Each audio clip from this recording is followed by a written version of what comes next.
Hola electromaníacos, hoy vamos a mezclar dos tutoriales que ya sabíamos de antes. Y vamos a hacer algo nuevo con dos cosas que ya sabíamos.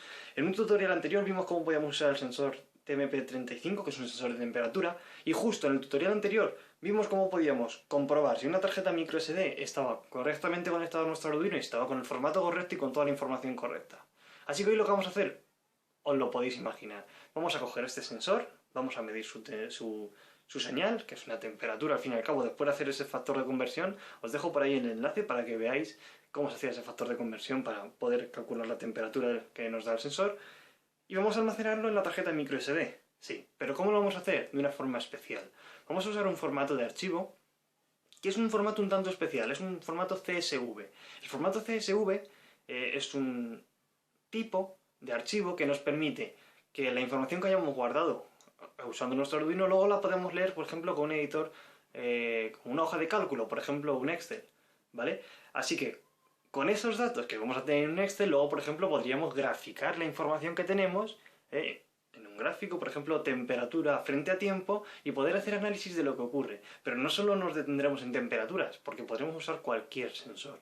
Bien sea un sensor analógico, bien sea un sensor digital, bien se comunique por I2C, bien nos comuniquemos por puerto serie, podremos almacenar en una tabla, que luego podremos abrir con Excel, cualquier valor que queramos. Esto es un mundo de posibilidades desde el punto de vista de la ingeniería.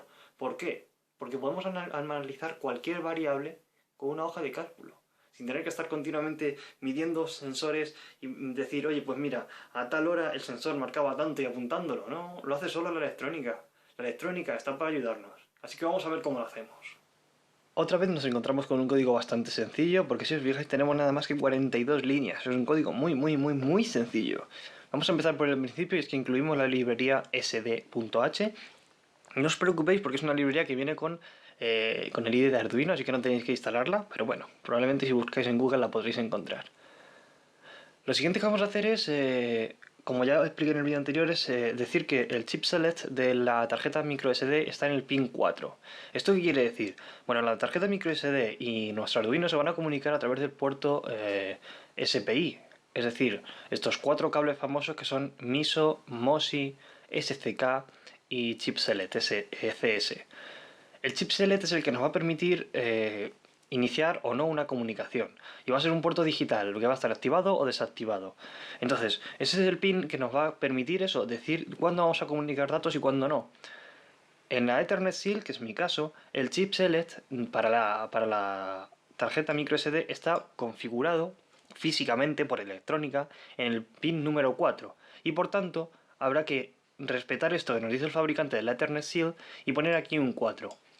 Si vosotros tenéis otro chisme, cualquier otra placa, o a lo mejor usáis un lector de tarjetas directamente, lo que podéis hacer es no usar esto, o sea, no usar el 4, por ejemplo, podéis usar el que queráis, siempre y cuando el chip select de la tarjeta esté conectado físicamente al pin ese que vosotros ponéis aquí. Aquí siempre tiene que estar el chip select de la tarjeta. En mi caso, como es la Ethernet SIL, repito, es el número 4 por defecto, por fábrica. No se puede cambiar. Así que este pin no le podemos usar para nada más, ¿eh? No se puede usar para nada, ni para leer ni para salidas, para nada. Lo siguiente que tenemos es el pin mode, 10 output, el 10 del chip select de la Ethernet, ¿vale? Pero bueno, lo tengo definido como salida. Lo siguiente que vamos a hacer es inicializar la comunicación con la tarjeta microSD y comprobar si tenemos tarjeta o no tenemos. Así que lo que hacemos es, dentro de una estructura if, lo que vamos a validar es si SD begin en el chip select, en este caso sería el 4. Entonces, lo que hacemos es, si podemos comunicarnos con la tarjeta, nos saltamos este bloque if, pero si no podemos comunicarnos con la tarjeta, lo que vamos a hacer es detener aquí la ejecución del código, porque no podemos hacer nada más. Si no tenemos tarjeta o no podemos comunicarnos con la tarjeta, no nos sirve de nada lo que vayamos a hacer, porque se basa en esto, en tarjeta. Así que detenemos ahí la ejecución. Entramos en el void loop, y en el void loop vamos a empezar ya el código un poco repetitivo, porque es cosas que ya hemos hecho varias veces, pero también tiene la parte nueva de la tarjeta. Lo primero que vamos a hacer es hacer un string, ¿vale? Definir un string que es el que en el que vamos a almacenar la información de la temperatura y demás. Y ese string luego va a ser el que vamos a grabar en el archivo. Lo siguiente, vamos a definir una variable, en este caso lo he definido en tipo entero, pero podríamos definirla tipo float, porque es una temperatura, podríamos querer que tuviera decimales, pero bueno, en este caso está definida como entero. Así que en el entero temperatura vamos a leer la entrada A0 analógica, y además después lo que vamos a hacer es usar este factor de conversión en todos estos cálculos que ya expliqué en el tutorial anterior, así que revisarlo si queréis.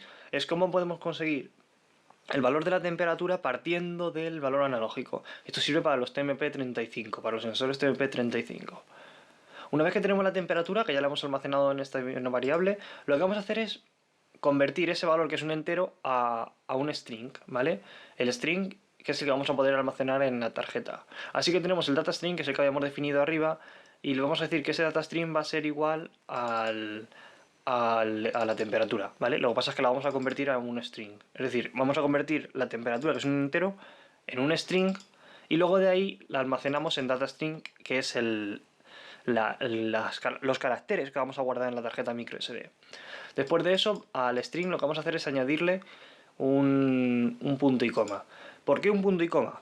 Bueno, investigad más a fondo si queréis, o pasaros por el post de Rincón Ingenieril,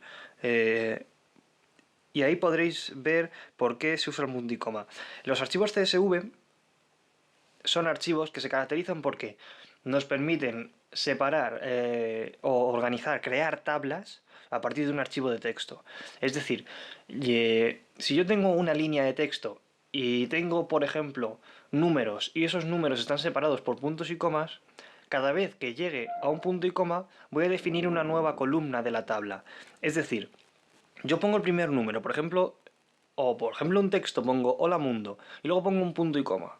Pues hasta ese punto y coma va a ser la primera columna de la tabla. Luego pongo otro texto que ponga adiós mundo y pongo un punto y coma. Pues ese adiós mundo va a ser la segunda tabla, la segunda columna de la tabla. Si luego salto de línea, paso a la siguiente línea y vuelvo a hacer lo mismo, de esta forma puedo ir generando columnas, demarcándolas por los puntos y comas, y filas, demarcándolas por las líneas físicas, por las líneas que tengamos en el archivo, ¿vale? Entonces pongo un punto y coma para separar la columna, ¿vale? De la temperatura, porque solo voy a almacenar ese valor y el valor va a estar en una sola columna, así que pongo un punto y coma para finalizar la columna. Repito, revisar cómo funcionan los archivos CSV, que son la caña para este tipo de cosas. Después de tener el string que vamos a almacenar, lo que vamos a hacer es abrir el archivo, y lo que vamos a hacer es abrir el archivo, en este caso, que se va a llamar datalog.csv. ¿Vale? Aquí tenemos el nombre, tenemos la extensión, podéis usar un TXT, pero en este caso la gracia está en usar un CSV para luego poder abrirlo con una hoja de cálculo y poder analizar los datos. Una vez que tenemos esto, comprobamos si hemos sido capaces de acceder al archivo, y si hemos sido capaces de acceder al archivo, lo que vamos a hacer es enviar al archivo o guardar en ese archivo una nueva línea de texto, y que esa línea de texto va a ser el data string, es decir, lo que habíamos configurado antes, que era la temperatura y luego dos puntos. Así que de esa forma vamos a configurar o vamos a almacenar el data string, que al fin y al cabo es la temperatura, con los dos puntos para definir la columna, en el archivo, ¿vale? Y después de esto ya cerramos el archivo, salimos del if y hacemos un delay de 500 milisegundos, bueno, pues para que no esté todo el rato mandando archivos. ¿Qué es lo siguiente? Pues simplemente nos vamos, cargamos nuestro código y esperamos un tiempo. Después de esperar ese tiempo, pues recuperamos nuestra tarjeta SD y la metemos en nuestro ordenador. Vamos a recuperar el archivo CSV que teníamos. Aquí tenemos el archivo datalog.csv, ¿vale? Aquí está. Lo que vamos a hacer es, podemos abrirlo, por ejemplo, bueno, ya si os fijáis nos da calc para abrirlo, pero vamos a abrirlo con gedit para que veáis lo que se ha guardado. Y lo que veáis, lo que tengamos es una temperatura y dos puntos, que es lo que habíamos dicho, ¿vale? Temperatura, dos puntos, temperatura, dos puntos. Estos puntos, dos puntos, o sea, perdón, punto y coma, lo que va a hacer es delimitar la primera columna de la tabla. Y luego cada fila pues va a ser una línea. Entonces, vamos a abrirla. Y al abrirlo, si fijáis, ya nos abre con OpenOffice Calc. Y lo que vamos a hacer es, bueno, nos pide cómo está configurado el archivo CSV. En este caso está configurado separado por punto y coma. Le damos a aceptar y si os fijáis ya lo tenemos aquí. Tenemos nuestra columna con nuestras temperaturas. ¿Vale? Vamos a hacer una cosa muy chula. Vamos a seleccionar la columna y le vamos a dar a insertar un objeto. Y vamos a insertar un gráfico. Vamos a insertar un gráfico de línea, vamos a insertar estas líneas y vamos a darle aquí. Y si os fijáis, así rápidamente, tenemos en un archivo, en un gráfico, de lo que ha ocurrido con la temperatura. ¿Vale? Aquí lo que he estado haciendo para que hiciera estas variaciones de temperatura ha sido enfriándolo y calentándolo, por ejemplo poniéndole el dedo o acercándolo a un vaso con agua fría para que hiciera estos picos hacia abajo. Así que ya veis que es muy sencillo recuperar información de nuestros sensores y almacenarlo en una tarjeta microSD para luego posteriormente poder analizarlos. Si os ha gustado el tutorial, no dudéis en dar la manita arriba, suscribiros y nos vemos en el tutorial de la semana que viene.